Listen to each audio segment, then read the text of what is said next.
Hello hi जय जगन्नाथ सांग मैंने welcome back to my mini vlog. तो आपण मानकु सुप्रभात। जेहेतु आज अच्छी संडे तो संडे स्पेशल रे मु ब्रेकफास्ट कौन बन आसत देखिए।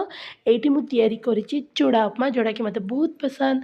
आ गरमा गरम चूड़ा उपमा कर आम समस्ते खाई पकेलु। जेहेतु काली तिला सेलिब्रेशन आमर एनिवर्सरी मम्मी बाबा तो सदा से कौन कर बहुत सारा पनीर और छेना पोड़ गुड़ा खाई देती। तो से कौन झाड़ा बांती ज्वर पूरा प्रबल हो गला। तो ता देह बहुत खराब थिला। ताकू मेडिकल नहीं जाइली।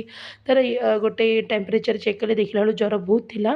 तापरे मु ताकू मेडिसिन पत्र देकी ताकू नेकी आसीगली। आउ खाई से शोई पड़ी।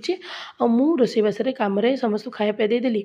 संध्या बेले मोर जो नाकर जो हजि जाइतिला ना तो सुना दुकान जाकि ताकू ताली सज कली। दुकान जाकि आसला परे हजबैंडर सार्ट पैंट थिला ताकू टिके मु आयरन करदेली। तापरे चलीगली एमती मु आंकड़ा बांकड़ा करिकी मु चलीगली रोषेई करने। तो ये आनी देइथिले ब्रेड आ मु आलू कषा कहीकि से मु मस्त ताकू सैंडविच टाइप बने देइथिली। तो आज मिनी व्लॉग ये मु एंड करछि।